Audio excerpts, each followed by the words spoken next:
Historia de Abdalá de la tierra y de Abdalá del mar.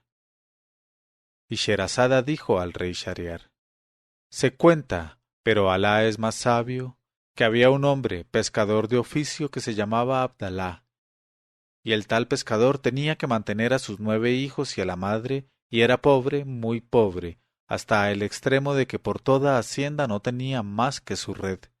Y esta red le servía de tienda, y con ella se ganaba el pan, y era la única puerta por la que entraban recursos en su casa. Tenía costumbre de ir todos los días a pescar en el mar, y si pescaba poco lo vendía y se gastaba la ganancia con sus hijos según lo que le hubiera concedido el retribuidor.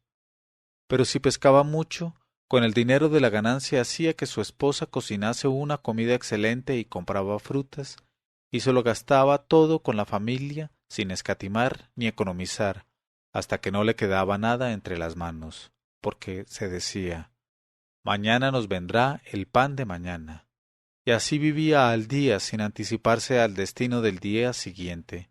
Pero un día su esposa parió al 10º varón, pues merced a la bendición los otros 9 eran también varones, y aquel día precisamente no había en absoluto nada que comer en la pobre casa del pescador Abdalá. Y dijo la mujer al marido: Oh mi amo, la casa tiene un habitante más, y todavía no ha llegado el pan del día. ¿No vas a buscarnos algo para sostenernos en este momento penoso? Él contestó: Ahora voy a salir confiándome a la voluntad de Alá, e iré a pescar en el mar, arrojando mi red a la salud de ese niño recién nacido para juzgar así de su suerte futura. La mujer le dijo: Pon tu confianza en Alá. Y el pescador Abdalá se echó al hombro su red y se fue al mar. En este momento de su narración, Sherazada vio aparecer la mañana y se calló discreta.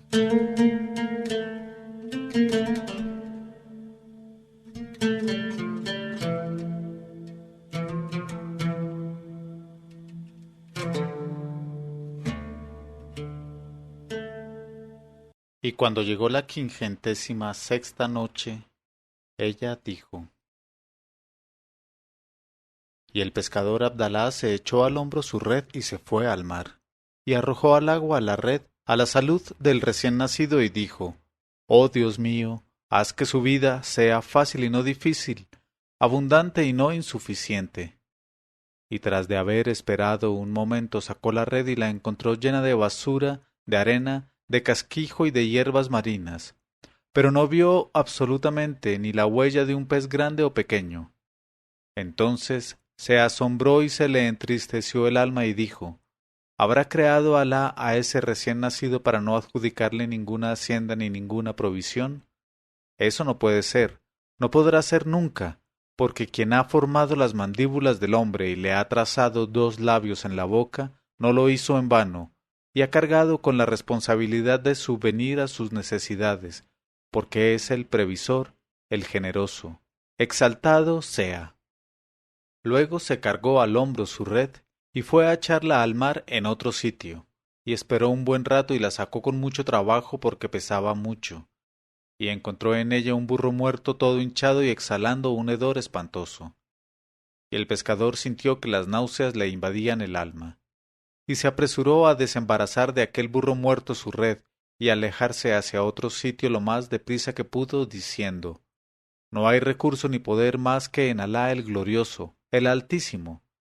Toda la mala suerte que tengo es por culpa de mi maldita mujer. ¿Cuántas veces no la habré dicho? El agua no se hizo para mí, y es preciso que busque en otra parte nuestra subsistencia. Yo no puedo ya con este oficio. No, en verdad que no puedo más. Déjame, pues, oh mujer, que ejerza otro oficio que el de pescador. Y le he repetido estas palabras hasta hartarme. Y ella me contestaba siempre: Alá Karim, Alá Karim. Su generosidad es ilimitada. No te desesperes, oh padre de tus hijos. ¿Y es esta toda la generosidad de Alá? ¿Será ese burro muerto la hacienda destinada al pobre recién nacido, o lo será el casquijo y la arena recogidos? Y el pescador Abdalá permaneció inmóvil largo tiempo, presa de una pena muy profunda. Luego acabó por decidirse a arrojar su red al mar una vez más todavía, pidiendo a Alá perdón por las palabras que acababa de pronunciar impensadamente, y dijo: «Sé favorable a mi pesca, oh tú el retribuidor que dispensas a tus criaturas las mercedes y los beneficios, y marcas su destino de antemano. Y sé favorable a ese niño recién nacido, y te prometo que un día será un santón consagrado a tu exclusivo servicio». Luego se dijo: «Quisiera pescar aunque no fuese más que un solo pez para llevárselo a mi bienhechor el panadero, que en los días negros, cuando me veía parado delante de su tienda husmeando desde afuera el olor del pan caliente, me hacía con la mano señas para que me acercara, y me daba generosamente lo que necesitaba para los 9 y la madre».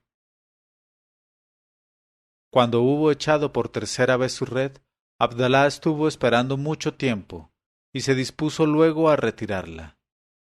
Pero como la red pesaba todavía más que las otras veces, y su peso era completamente extraordinario, le costó un trabajo infinito sacarla hasta la orilla, y sólo hubo de conseguirlo después de hacerse sangre en las manos a fuerza de tirar de las cuerdas.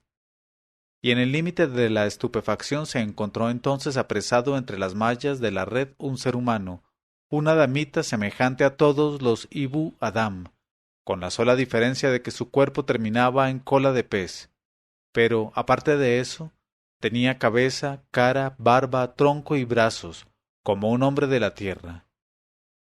Al ver aquello, el pescador Abdalá no dudó un instante de que se hallaba en presencia de un efrit entre los efrits rebeldes a las órdenes de nuestro señor Soleimán ibn Daud, que fueron encerrados en vasos de cobre rojo y arrojados al mar, y se dijo: «Sin duda es uno de ellos. Merced al desgaste del metal por el agua y los años, ha podido salir del vaso sellado y agarrarse a mi red». Y lanzando gritos de terror y levantándose el traje hasta más arriba de las rodillas, el pescador echó a correr por la playa, huyendo hasta quedarse sin respiración y aullando: «Amán, Amán, misericordia, oh efrit de Soleimán». Pero desde dentro de la red le gritó el adamita: «Ven, oh pescador, no huyas de mí, porque soy un ser humano como tú y no un mared o un efrit.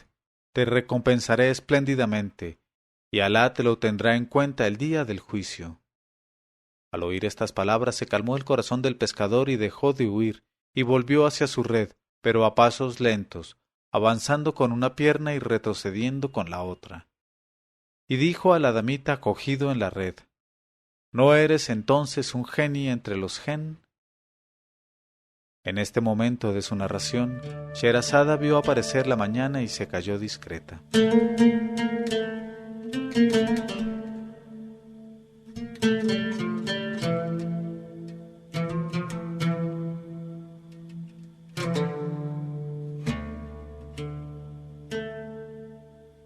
Y cuando llegó la 57ª noche, ella dijo: «¿No eres entonces un geni entre los gen?».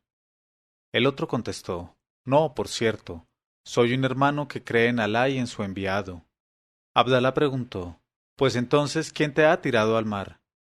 El otro dijo: «No me ha tirado nadie al mar, pues he nacido en él, porque soy un hijo entre los hijos del mar». Somos en efecto pueblos numerosos los que habitamos las profundidades marítimas, y respiramos y vivimos en el agua como vosotros en la tierra y los pájaros en el aire, y todos somos creyentes en Alá y en su profeta, con él la plegaria y la paz, y somos buenos y caritativos con nuestros hermanos los hombres que habitan en la superficie de la tierra, porque obedecemos a los mandatos de Alá y a los preceptos del libro. Luego añadió: «Por otra parte, si yo fuese un genio o un efrit malhechor, ¿no hubiera hecho trizas ya tu red en vez de rogarte que vinieras en mi ayuda para salir sin estropeártela? Puesto que con ella te ganas el pan y es la única puerta por donde entran recursos en tu casa». Al oír estas palabras tranquilizadoras, Abdalá sintió que se disipaban sus últimas dudas y sus últimos temores, y cuando se inclinaba para ayudar al habitante del mar a salir de la red, éste le dijo aún: «Oh pescador, el destino quiso para bien tuyo mi captura. Me paseaba yo, en efecto, por las aguas, cuando cayó encima de mí tu red y me apresó en sus mallas. Deseo, pues, labrar tu dicha y la de los tuyos. ¿quieres que hagamos un pacto por el cual se comprometa cada uno de nosotros a ser amigo del otro y a hacerle regalos y a recibir de él otros en cambio? Así tú, por ejemplo, vendrás todos los días a buscarme aquí y a traerme una provisión de los frutos de la tierra que crecen entre vosotros, uvas, higos, sandías, melones, albérchigos, ciruelas, granadas, plátanos, dátiles y otros más. Y lo aceptaré de ti todo con extremo gusto, y te daré a mi vez de los frutos del mar que crecen en las profundidades que habitamos nosotros: coral, perlas, crisolitos, aguamarinas, esmeraldas, zafiros, rubíes, metales preciosos y todas las gemas y pedrerías del mar, y con ellas te llenaré cada vez el cesto de frutas que me traigas. ¿Aceptas? Al oír estas palabras, exclamó el pescador, que ya no se tenía más que con una pierna de tanta alegría y entusiasmo como le causaba aquella enumeración espléndida. Ya Alá, ¿y quién no aceptaría? Luego dijo: Bueno, pero ante todo sea con nosotros la fatia para rellenar nuestro pacto. Y el habitante del mar accedió, y recitaron ambos en voz alta la fatia liminar del Corán. E inmediatamente Abdalá el pescador libertó de la red al habitante del mar. Entonces preguntó el pescador a su amigo marítimo: ¿Cómo te llamas? El otro contestó: Me llamo Abdalá. Así es que cuando vengas aquí todas las mañanas, el día en que por casualidad no me veas, no tendrás más que gritar: Ya Abdalá, oh marítimo, y te oiré al instante y verás cómo aparezco fuera del agua. Luego le preguntó: ¿Y cómo te llamas tú, hermano mío? El pescador contestó: Me llamo también Abdalá, como tú. Entonces exclamó el marítimo: Tú eres Abdalá de la tierra y yo soy Abdalá del mar. Y he aquí que seremos 2 veces hermanos por nuestro nombre y por nuestra amistad. Espérame pues aquí un instante, oh amigo mío, nada más que el tiempo necesario para sumergirme y volver con el primer regalo marítimo. Y Abdalá de la tierra contestó: Escucho y obedezco. Y al punto Abdalá del mar saltó desde la orilla al agua y desapareció a la vista del pescador. Al cabo de cierto tiempo, al no ver Abdalá de la tierra aparecer al marino, se arrepintió mucho de haberle libertado de la red y dijo para sí: ¿Acaso sé si va a volver? Sin duda se ha reído de mí y me ha dicho todo eso para que le deje en libertad. Ah, ¿por qué no lo capturé? Así hubiera podido exhibirle a los habitantes de la ciudad y ganar mucho dinero. Y también le hubiera transportado a las casas de la gente rica, que no quiere molestarse para enseñársele a domicilio. Y me habrían retribuido espléndidamente. Y de este modo continuó lamentándose con el alma y diciéndose: Se te fue de entre las manos la pesca, oh pescador. En este momento de su narración, Sherazada vio aparecer la mañana y se calló discreta.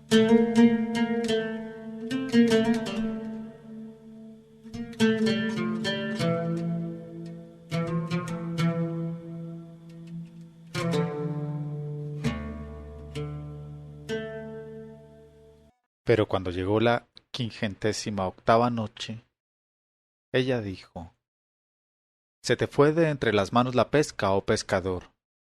Pero en aquel mismo instante el marítimo apareció fuera del agua llevando una cosa encima de la cabeza y fue a situarse en la orilla al lado del terrestre. Y tenía el marítimo las 2 manos llenas de perlas, de coral, de esmeraldas, de jacintos, de rubíes y de toda clase de pedrerías. Y se lo ofreció todo al pescador y le dijo: Toma esto, oh hermano mío Abdalá, y dispénsame por lo poco que es, porque por ahora no tengo un cesto para llenártelo. Pero la próxima vez me traerás uno y te lo devolveré lleno de estos frutos del mar. Al ver aquellas gemas preciosas, el pescador se regocijó extremadamente. Y las tomó, y después de hacerlas correr por entre sus dedos maravillándose, se las guardó en el seno. Y le dijo el marítimo: No te olvides de nuestro pacto, y ven aquí todas las mañanas antes de salir el sol. Y se despidió de él y se hundió en el mar. En cuanto al pescador, volvió a la ciudad transportado de alegría y lo primero que hizo fue pasar por la tienda del panadero que le había favorecido en los días negros y le dijo: «Oh hermano mío, por fin la buena suerte y la fortuna se han puesto en nuestro camino. Te ruego que me des la cuenta de todo lo que te debo». El panadero contestó: «¿La cuenta? ¿Y para qué? ¿Hay necesidad de eso entre nosotros? Pero si verdaderamente tienes dinero de sobra, dame lo que puedas. Y si no tienes nada, toma todos los panes que necesites para alimentar a tu familia, y en cuanto a pagarme, espera a que la prosperidad resida en tu casa definitivamente». El pescador dijo: «Oh amigo mío, la prosperidad se ha instalado sólidamente en mi casa trayéndola la buena sombra de mi recién nacido, y la bondad y munificencia de Alá. Y cuanto puedo darte será poco en comparación de lo que hiciste por mí cuando me agarrotaba la miseria. Pero toma esto por el pronto». Y se metió la mano en el seno y sacó un puñado de pedrerías tan grande que apenas se quedó para sí con la mitad de lo que le había dado el marítimo, y se lo dio al panadero, diciéndole: «Solo te pido que me prestes algún dinero hasta que yo venda en el zoco estas gemas del mar». Y estupefacto por lo que veía y recibía, el panadero vació su cajón entre las manos del pescador y quiso llevarle él mismo hasta su casa la carga de pan necesaria para la familia, y le dijo: «Soy tu esclavo y tu servidor». Y quieras que no, se cargó a la cabeza la banasta de panes y echó a andar detrás del pescador hasta la casa de éste, donde dejó la banasta, y se marchó después de besarle las manos.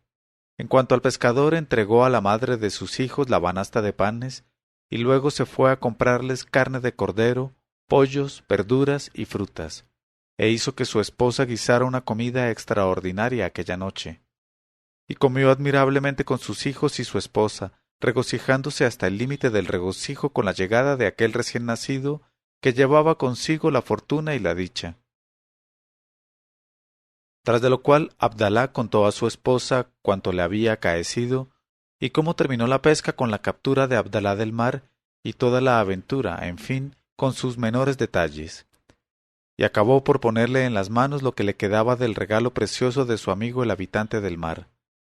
Y su esposa se alegró de todo aquello, pero le dijo: «Guarda bien el secreto de esa aventura, porque si no lo haces corres peligro de que el gobierno te ponga obstáculos». Y contestó el pescador: «Claro que se lo ocultaré a todo el mundo excepto al panadero, porque aunque por lo general deba ocultarse la dicha, no puedo hacer de mi dicha un misterio para mi primer bienhechor». Al día siguiente, Abdalá el pescador fue muy temprano con un cesto lleno de hermosas frutas de todas las especies y todos los colores a la orilla del mar, a donde llegó antes de salir el sol, y dejó su cesto en la arena de la playa, y como no divisaba a Abdalá, dio una palmada gritando: «¿Dónde estás, oh Abdalá del mar?». Y al instante contestó desde el fondo de las olas una voz marina: «Heme aquí, oh Abdalá de la tierra, heme aquí a tus órdenes». Y el habitante del mar salió del agua y se acercó a la orilla, y después de las alemas y de los votos, el pescador le ofreció el cesto de frutas. Y lo cogió el marítimo, dándole las gracias, y se sumergió en el fondo del mar. Mas algunos instantes después reapareció llevando en sus brazos el cesto sin frutas, pero cargado de esmeraldas, de aguamarinas y de todas las gemas y productos marinos. Y tras de despedirse de su amigo, el pescador se cargó a la cabeza el cesto y emprendió el camino de la ciudad, pasando por delante del horno del panadero. En este momento de su narración, Sherazada vio aparecer la mañana y se calló discreta.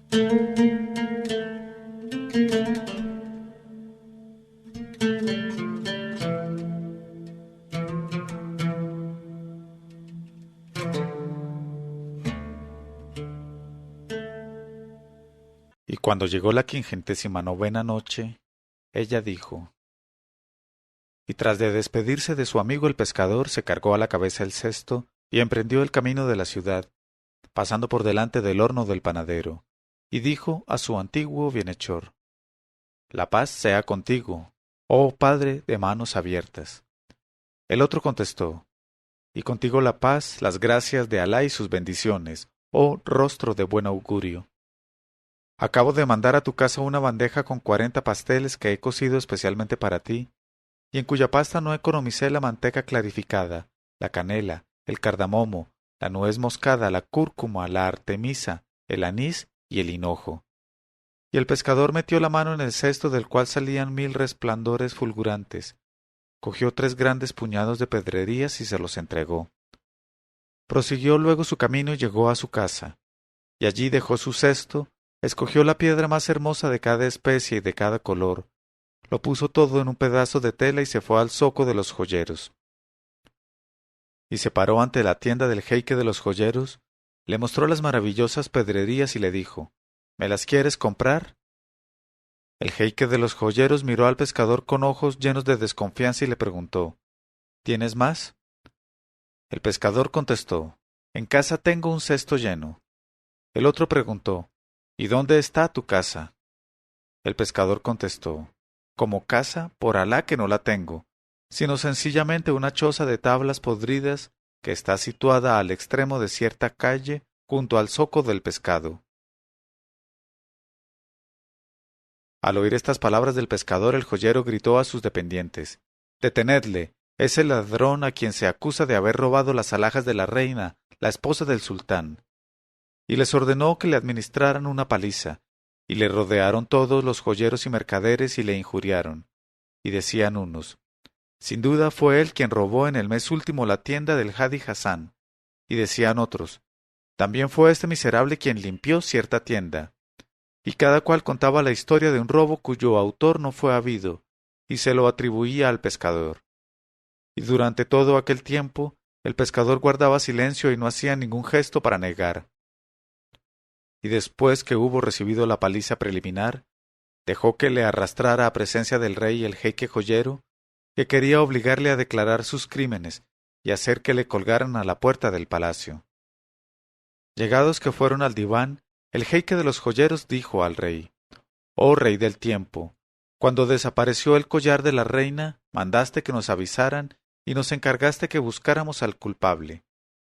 Hicimos todo lo posible para lograrlo, y con la ayuda de Alá lo hemos conseguido. He aquí entre tus manos al culpable, y las pedrerías que le hemos encontrado encima». Y dijo el rey al jefe de los eunucos, «Toma esas piedras y ve a enseñárselas a tu ama, y pregúntale si son las mismas piedras del collar que ha perdido». Y el jefe de los eunucos fue en busca de la reina, y poniendo ante ella las gemas espléndidas le preguntó, «¿Son estas, oh mi ama, las piedras del collar?» Al ver aquellas pedrerías, la reina llegó al límite de la maravilla y contestó al eunuco, «Ni por asomo, mi collar lo encontré en el cofrecillo. En cuanto a esas pedrerías, son mucho más hermosas que las mías y no tienen par en el mundo. Ve pues, oh Masrur, a decir al rey que compre esas piedras para hacer con ellas un collar a nuestra hija Prosperidad, que ya está en edad de casarse». Cuando se enteró el rey por el eunuco de la respuesta de la reina, se enfureció en extremo con el jeique de los joyeros, que así acababa de detener y maltratar a un inocente, y le maldijo con todas las maldiciones de Ad y de Tamut. Y contestó, temblando mucho, el jeique de los joyeros, «Oh rey del tiempo, sabíamos que este hombre era un pescador, un pobre, y al verle con estas pedrerías y enterarnos de que en su casa aún tenía un cesto lleno de ellas, nos pareció que era demasiada fortuna porque la hubiese podido adquirir por medios lícitos un pobre». Al oír estas palabras, aumentó más todavía la cólera del rey, que gritó al jeique de los joyeros y a sus compañeros, «Oh plebeyos impuros, oh herejes de mala fe, almas vulgares, ¿es que no sabéis que para el destino del verdadero creyente no hay fortuna imposible, por inesperada y maravillosa que sea?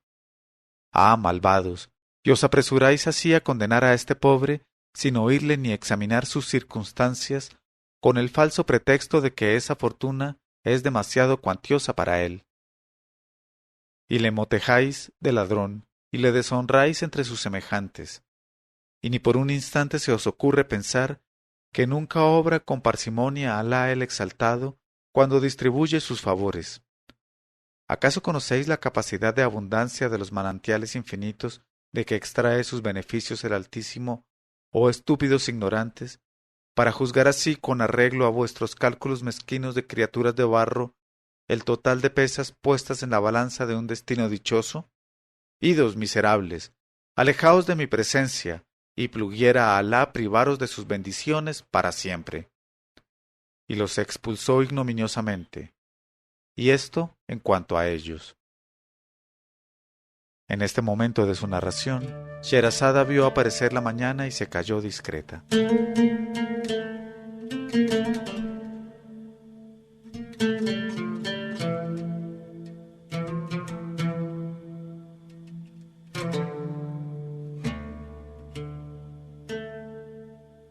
Pero cuando llegó la 50ª noche, ella dijo, y los expulsó ignominiosamente, y esto en cuanto a ellos.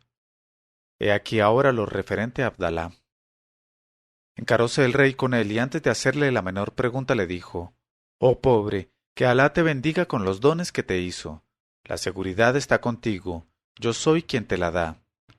Luego añadió, «¿Quieres contarme ahora la verdad y decirme cómo han llegado a ti esas pedrerías tan hermosas que ningún rey de la tierra las posee parecidas?» El pescador contestó, «Oh rey del tiempo, todavía tengo en casa lleno de esas pedrerías un cesto de pesca. Es un regalo de mi amigo Abdalá del mar».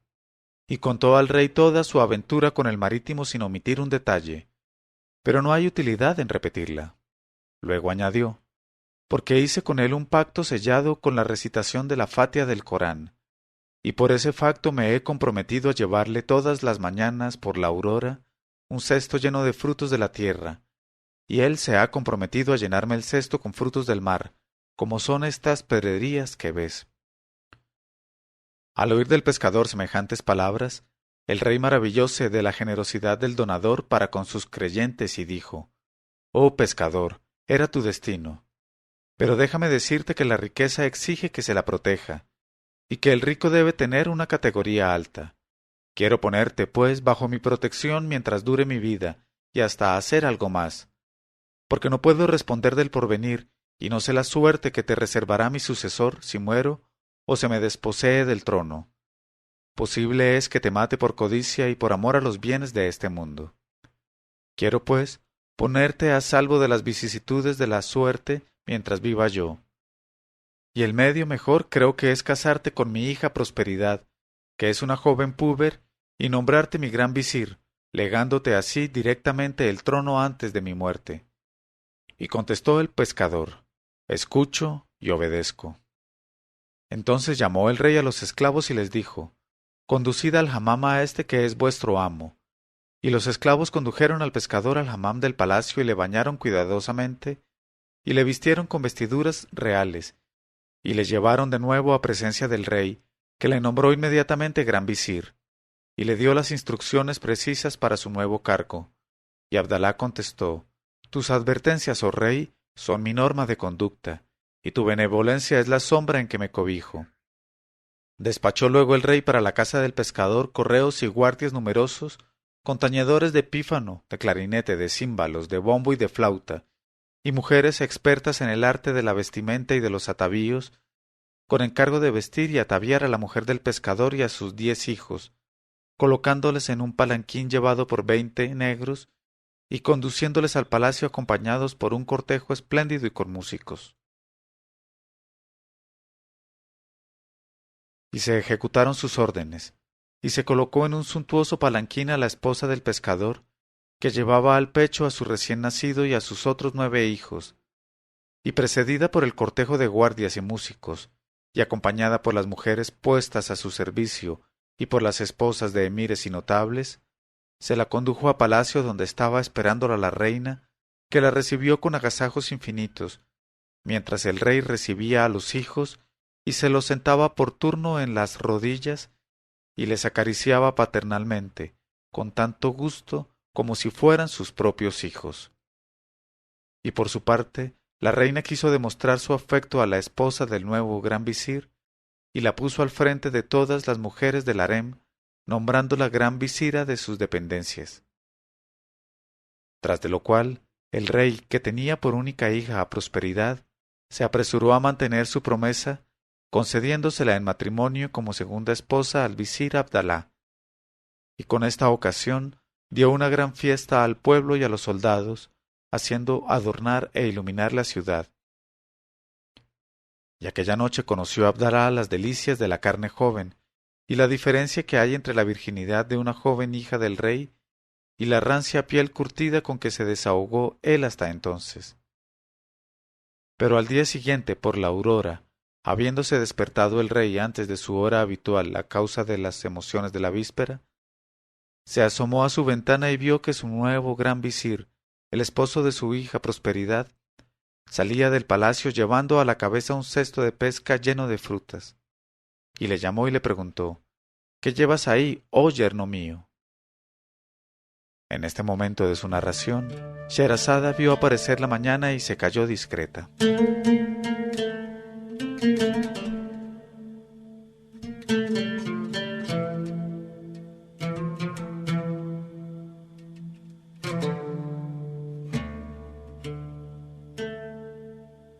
Pero cuando llegó la 51ª noche, ella dijo, y le llamó y le preguntó: ¿Qué llevas ahí, oh yerno mío? Abdalá contestó: Es un cesto de frutas que voy a llevar a mi amigo Abdalá del Mar. El rey dijo: Pero esta no es hora para que la gente salga de su casa, y además no está bien que mi yerno lleve por sí mismo a la cabeza una carga de mandadero. Abdalá contestó: Es verdad, pero tengo miedo de faltar a la hora de la cita y de pasar a los ojos del marítimo por un embustero sin fe, y de oírle reprocharme mi conducta diciéndome: Las cosas del mundo te distraen de tu deber ahora y te hacen olvidar tus promesas. Y dijo el rey: Tienes razón, ve a buscar a tu amigo, y que Alá sea contigo. Y Abdalá emprendió el camino del mar cruzando por los zocos, y al reconocerle decían los mercaderes madrugadores que abrían sus tiendas: Es Abdalá el gran visir, yerno del rey, que va al mar para cambiar frutas por pedrerías. Y los que no le conocían salíanle al paso y le preguntaban: Oh vendedor de frutas, ¿a cómo va la medida de albaricoques? Y contestaba él a todo el mundo: No son para la venta, ya están vendidos. Y lo decía muy cortésmente, dejando contento a todo el mundo. Y de tal suerte llegó a la playa donde vio salir de las olas a Abdalá del Mar, al cual entregó las frutas a cambio de nuevas pedrerías de todos los colores. Luego emprendió otra vez el camino de la ciudad pasando por delante de la tienda de su amigo el panadero, pero se extrañó mucho al encontrar cerrada la puerta de la tienda y esperó un momento para ver si llegaba su amigo, y acabó por preguntar al tendero de al lado: Oh hermano mío, ¿qué ha sido de tu vecino el panadero? El otro contestó: No sé de cierto lo que le ha reservado Alá, debe estar enfermo en su casa. El otro dijo: En tal callejuela. Y Abdalá emprendió el camino de la callejuela indicada y tras de indagar cuál era la casa del panadero llamó a la puerta y esperó. Y algunos instantes después vio aparecer por un tragaluz alto la cabeza asustada del panadero, que bajó a abrir, serenado ya al ver el cesto de pesca lleno de pedrerías como de costumbre. Y se arrojó al cuello de Abdalá besándole con lágrimas en los ojos y le dijo: ¿Pero es que no te han ahorcado por orden del rey? He sabido que te detuvieron por ladrón, y temiendo que también a mí me detuvieran como cómplice me apresuré a cerrar el horno y la tienda, y a esconderme en el último rincón de mi casa.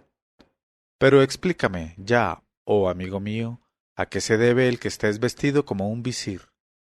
Entonces Abdalá le contó desde el principio hasta el fin lo que le había sucedido y añadió: Y el rey me ha nombrado su gran visir, y me ha dado en matrimonio a su hija, y ahora tengo un harem, al frente del cual se encuentra mi antigua esposa, la madre de mis hijos.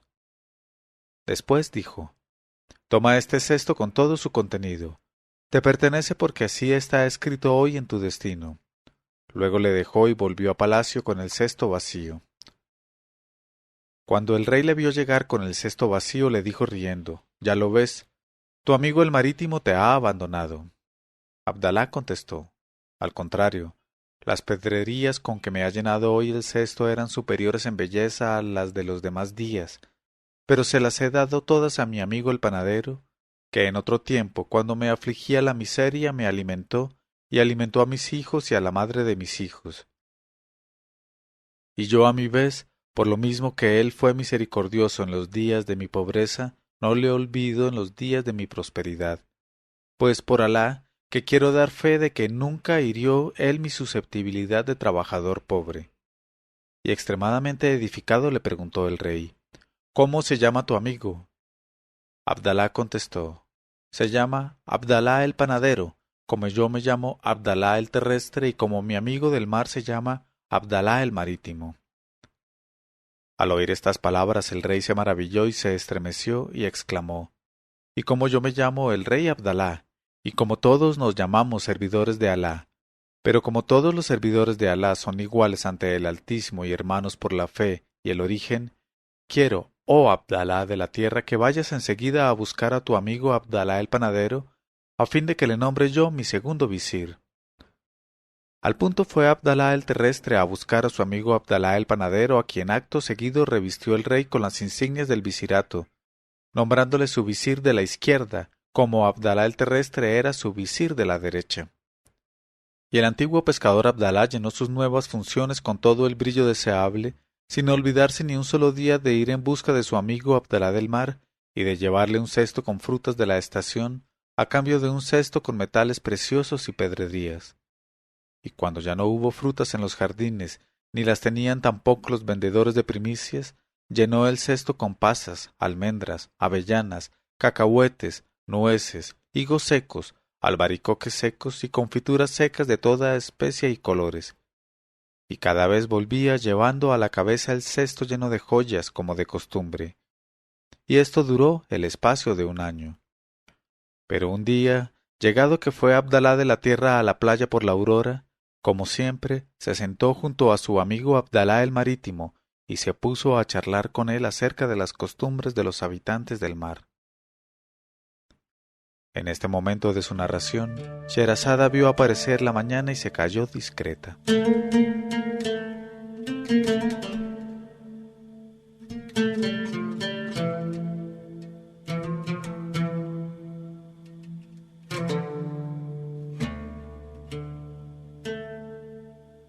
Y cuando llegó la 52ª noche, ella dijo, se sentó junto a su amigo Abdalá el marítimo y se puso a charlar con él acerca de las costumbres de los habitantes del mar.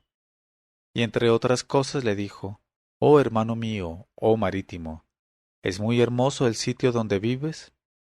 El otro contestó, sí, por cierto, y si quieres te llevaré conmigo al mar y te enseñaré todo lo que contiene, y te haré visitar mi ciudad, y te recibiré en mi casa con la hospitalidad más cordial.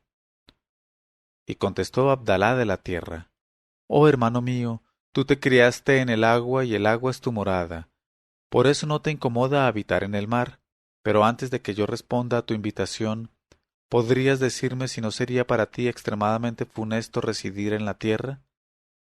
El otro dijo, claro que sí, se secaría mi cuerpo, y al soplar contra mí los vientos de la tierra me harían morir.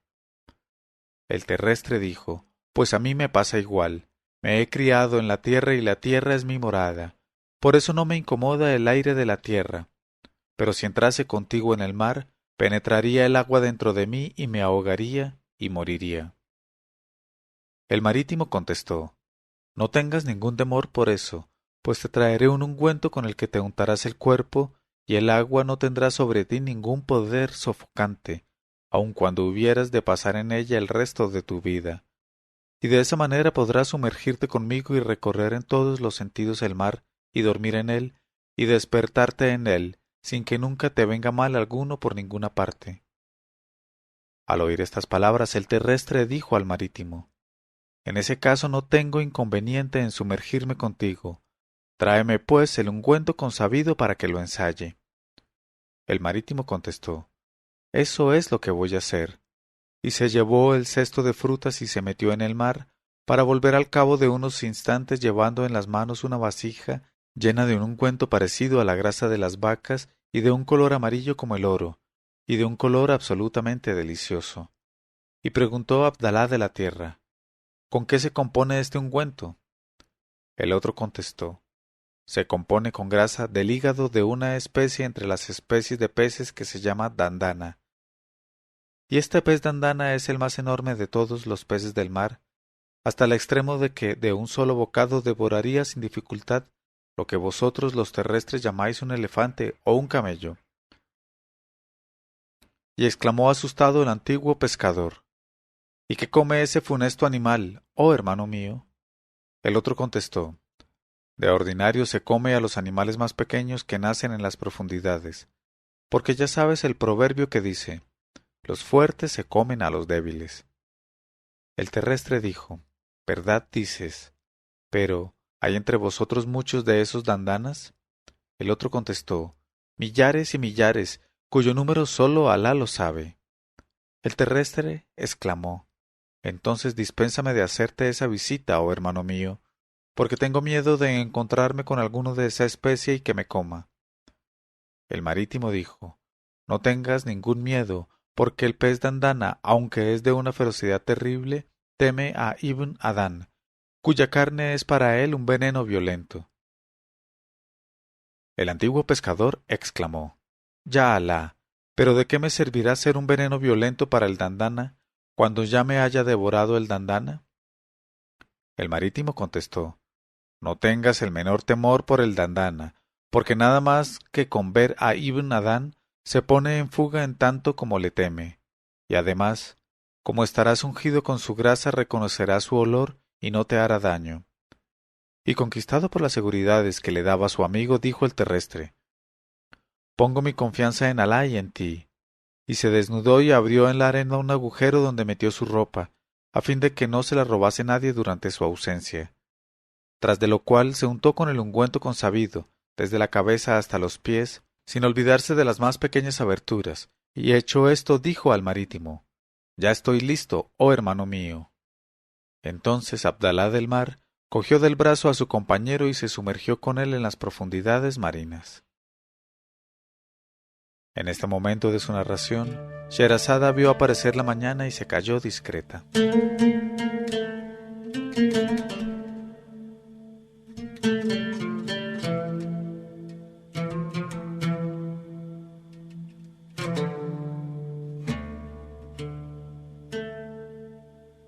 Pero cuando llegó la 513ª noche, ella dijo, entonces Abdalá del mar cogió del brazo a su compañero y se sumergió con él en las profundidades marinas, y le dijo, abre los ojos.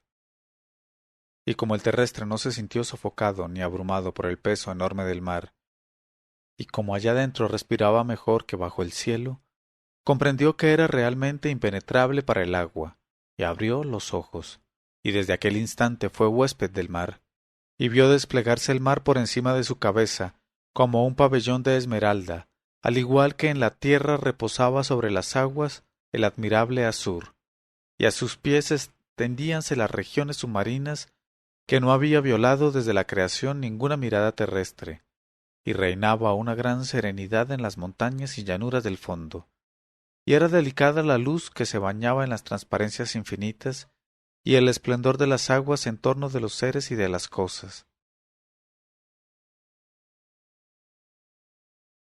Y aquellos paisajes tranquilos le encantaban más que todos los encantos del cielo natal, y veía selvas de coral rojo, y selvas de coral blanco, y selvas de coral rosa, que se inmovilizaban en el silencio de sus ramajes, y grutas de diamantes con columnas de rubíes, de crisolitos, de berilos, de zafiros, de oro y de topacios, y una vegetación de locura que se mecía en espacios grandes como reinos, y en medio de arenas de plata, conchas de millares de formas y colores, que se miraban resplandecientes en el cristal de las aguas, y veía a su alrededor peces relampagueantes, que semejaban flores, y peces que semejaban frutas, y peces que semejaban pájaros, y otros vestidos con escamas de oro y plata, que semejaban lagartos grandes, y otros que parecían más bien búfalos, vacas, perros, y hasta adamitas, e inmensos bancos de reales pedrerías, lanzando mil destellos multicolores que el agua avivaba, lejos de extinguirlos. y bancos en que abríanse ostras llenas de perlas blancas, de perlas rosas y de perlas doradas, y enormes esponjas hinchadas que se movían pesadamente sobre su base, alineándose en largas filas simétricas, como cuerpos de ejército, y parecían limitar las diferentes regiones marinas y constituirse en guardianas fijas de las inmensidades solitarias. Pero Abdalá de la Tierra, que, siempre del brazo de su amigo, veía desfilar ante él sobre los abismos en rápida carrera todos estos espectáculos espléndidos, divisó de pronto una innumerable sucesión de cavernas de esmeraldas talladas en los flancos de una montaña de la misma gama verde, y a las puertas de las cuales estaban sentadas o tendidas jóvenes bellas como lunas, con cabellos color de ámbar y de coral, y se parecían a los jóvenes de la tierra, a no ser por la cola que tenían en el lugar de la grupa, de los muslos y de las piernas. Eran las hijas del mar, y su dominio era aquella ciudad de cavernas verdes. Al ver aquello el terrestre preguntó al marítimo: «Oh, hermano mío, ¿es que no están casadas esas jóvenes? Porque no veo varones entre ellas». El otro contestó: «Esas que ves son jóvenes vírgenes, y esperan a la puerta de sus moradas la llegada del esposo que vendrá a escoger entre ellas la que más le guste». En otros parajes del mar hay ciudades pobladas de varones y de hembras, y de allá salen los jóvenes en busca de esposas jóvenes, porque sólo aquí tienen derecho a residir las jóvenes, quienes vienen a este lugar desde todos los puntos de nuestro imperio, y viven juntas esperando al esposo. Y cuando Abdalá del Mar acabó de dar esta explicación a su amigo, llegaron a una ciudad poblada por varones y hembras, y dijo Abdalá de la Tierra: «Oh hermano mío, allí veo una ciudad poblada, pero no advierto en ella tiendas donde se venda y se compre. Y además, he de decirte que estoy muy asombrado de ver que ni uno de sus habitantes se cubre con trajes que le protejan las partes que deben ir ocultas». El otro contestó: «Respecto a lo de vender y comprar no tenemos ninguna necesidad de ello, ya que la vida es fácil para nosotros, y nuestro alimento consiste en peces que se pescan al alcance de la mano. Pero en cuanto a ocultar ciertas partes de nuestro cuerpo, ante todo no creemos que sea necesario, además de que tenemos constituidas las partes de otra manera que vosotros. Y luego, aunque quisiéramos ocultarlas, no podríamos, pues no disponemos de telas con que cubrirlas». El terrestre dijo: «Está bien. ¿Y cómo se efectúan entre vosotros los matrimonios?». El otro dijo: «Entre nosotros no se contraen matrimonios porque no tenemos leyes que fijen y rijan nuestros deseos y nuestras inclinaciones. Pero cuando nos gusta una joven nos quedamos con ella, y cuando deja de gustarnos la dejamos, y ya le gustará a otro. Además, no todos somos musulmanes aquí. Entre nosotros hay también muchos cristianos y judíos, y esas gentes no admiten el matrimonio fijo porque les gustan mucho las mujeres, y el matrimonio fijo les contraría. Solo los musulmanes que vivimos aparte en una sociedad donde no penetran los infieles, nos casamos con arreglo a los preceptos del libro, y celebramos nupcias bien vistas por el Altísimo y el Profeta, con él la plegaria y la paz.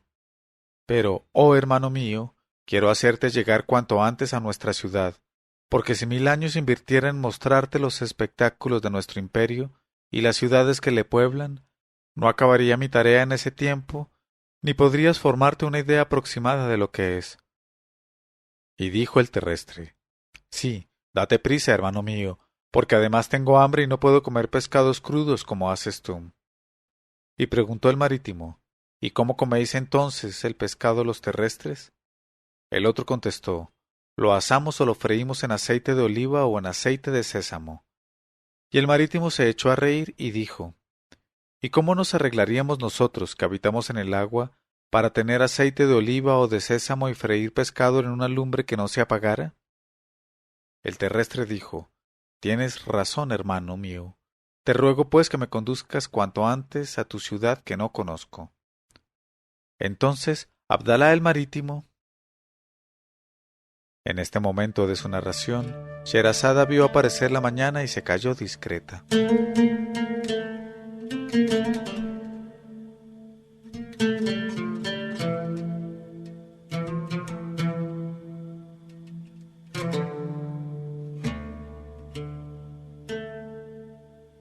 Pero cuando llegó la 514ª noche, ella dijo: Entonces Abdalá el Marítimo le hizo reconocer rápidamente diversas regiones en que se sucedían ante sus ojos los espectáculos, y le hizo arribar a una ciudad más pequeña que las otras y cuyas casas también eran cavernas, unas grandes y otras pequeñas, según el número de sus habitantes. Y el Marítimo le llevó ante una de aquellas cavernas y le dijo: Entra, oh hermano mío, esta es mi casa. Y le hizo entrar en la caverna y exclamó: Hola, ven pronto aquí, hija mía.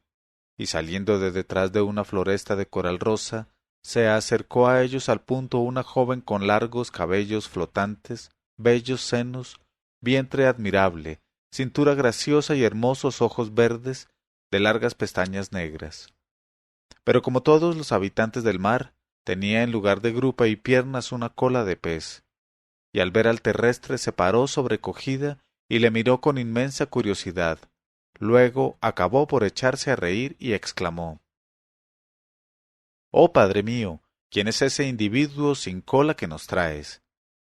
El padre contestó: Hija mía, es mi amigo el terrestre que me daba todos los días el cesto de frutas que traía yo y que con tanta fruición te comías tú. Acércate, pues, a él cortésmente y deséale la paz y la bienvenida. Y se adelantó ella y le deseó la paz con mucha amabilidad y usando un lenguaje escogido. Y cuando iba a responderle Abdalá, extremadamente encantado, entró a su vez la esposa del Marítimo, llevando en cada brazo a uno de sus dos últimos hijos, y cada uno de los niños llevaba un pez grande que iba devorando, lo mismo que devorarían un cohombro los niños de la tierra. Y he aquí que al ver a Abdalá junto al Marítimo, la esposa de éste se detuvo en el umbral, inmóvil de sorpresa, y después de haber soltado a sus dos hijos, exclamó riendo con todas sus fuerzas: Por Alá, si es un individuo sin cola, ¿cómo es posible vivir sin cola? Y acercóse más al terrestre, y sus dos hijos y su hija se acercaron también, y en extremo divertidos, se pusieron todos a examinarle de cabeza a pies, y se maravillaron de su trasero, especialmente.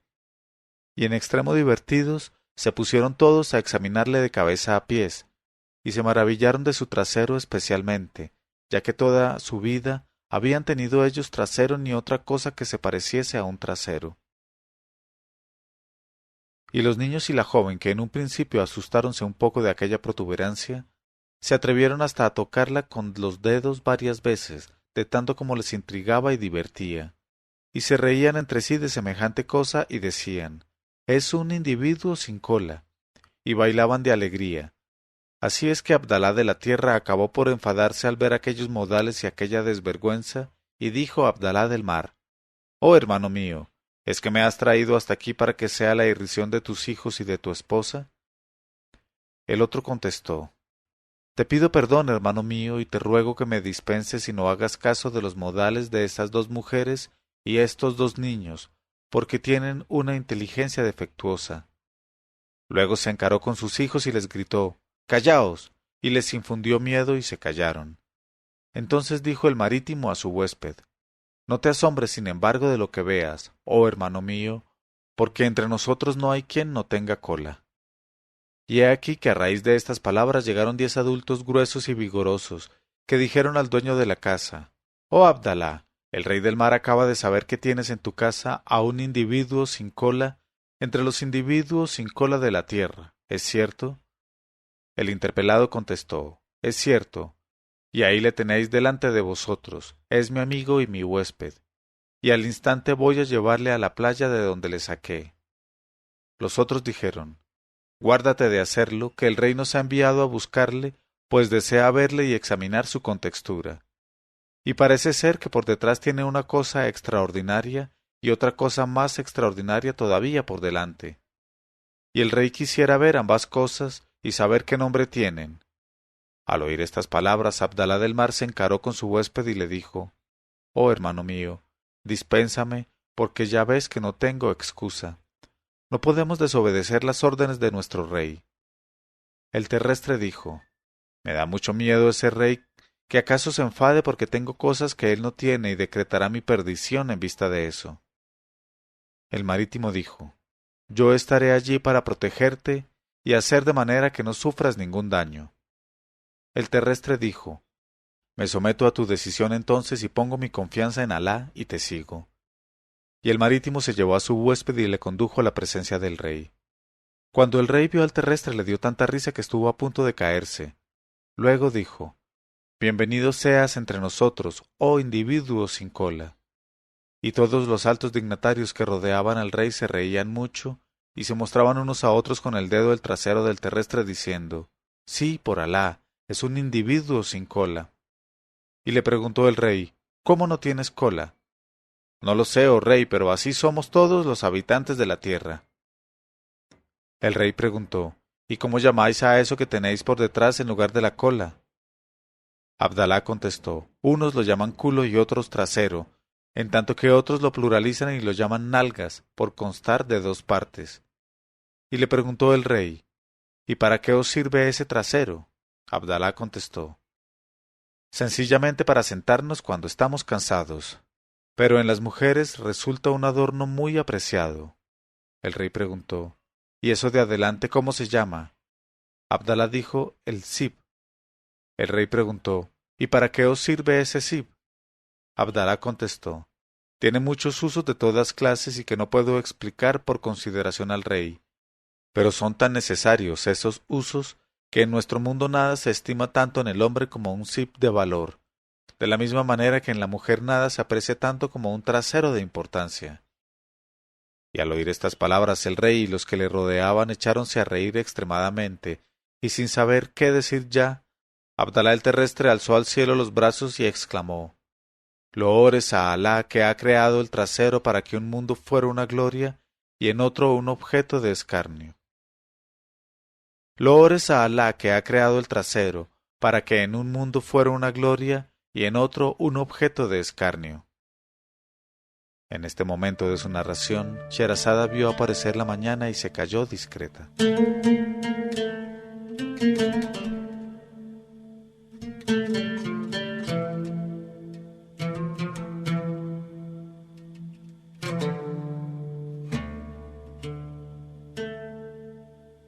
Y cuando llegó la 515ª noche, ella dijo, loores a Alá que ha creado el trasero para que en un mundo fuera una gloria y en otro un objeto de escarnio.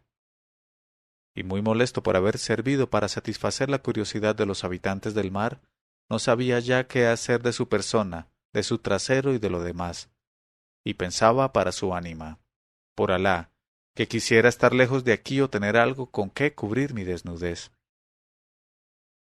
Pero el rey acabó por decirle, oh individuo sin cola, me has regocijado de tal manera con tu trasero, que quiero concederte la satisfacción de todos tus deseos.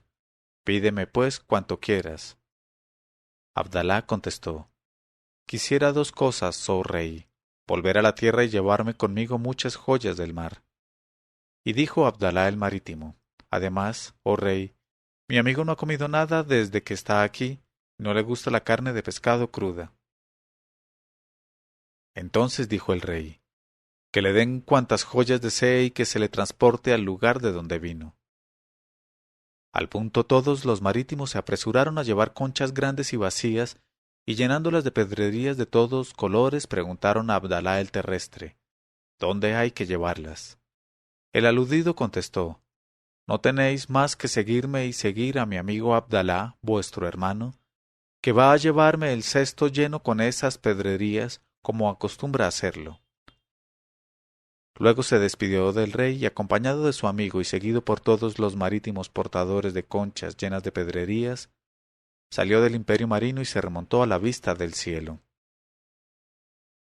Ya fuera del agua se sentó un buen rato para descansar y respirar el aire natal, tras de lo cual desenterró sus ropas y se vistió, y se despidió de su amigo Abdalá el marítimo, y le dijo, déjame en la playa todas esas conchas y ese cesto, que yo iré en busca de cargadores que los transporten. Y fue a buscar a los cargadores, que transportaron al palacio todos aquellos tesoros. Luego entró a ver al rey. Cuando el rey vio a su yerno, le recibió con grandes muestras de alegría y le dijo: Hemos estado muy inquietos todos por tu ausencia. Y Abdalá le contó su aventura marítima desde el principio hasta el fin, pero no hay utilidad en comenzarla otra vez. Y le puso entre las manos el cesto y las conchas llenas de pedrerías. Aunque se maravilló del relato de su yerno y de las riquezas que traía del mar, le enfadó y le molestó mucho al rey el comportamiento poco cortés de los marítimos con respecto al trasero de su yerno y a todos los traseros en general, y le dijo: Oh Abdalá, no quiero que en adelante vayas a la playa en busca de ese Abdalá del mar, pues por más que esta vez no tuviste que sentir por haberle seguido, no sabes lo que puede sucederte en el porvenir, que no siempre que le tiran queda intacto el jarro. Y además, eres mi visir, y no me parece bien que vayas al mar todas las mañanas con un cesto de pesca a la cabeza, porque serías objeto de burla a los ojos de todas las personas con más o menos cola y más o menos inconvenientes. Permanece, pues, en el palacio, y de ese modo vivirás en paz y estaremos tranquilos por ti. Entonces Abdalá de la Tierra, como no quería contrariar a su suegro, el rey Abdalá, permaneció en adelante en el palacio con su amigo Abdalá el panadero, y ya no fue a la playa en busca de Abdalá del mar, del que no se volvió a hablar por no enfadarle. Y así vivieron todos en la situación más dichosa, practicando virtudes en medio de delicias, hasta que fue a visitarles la destructora de alegrías y la separadora de los amigos, y murieron todos. Gloria, empero, al único viviente que no muere, que gobierna el imperio de lo visible y de lo invisible, que es omnipotente sobre todas las cosas y que es benévolo con sus servidores, conociendo sus intenciones y necesidades.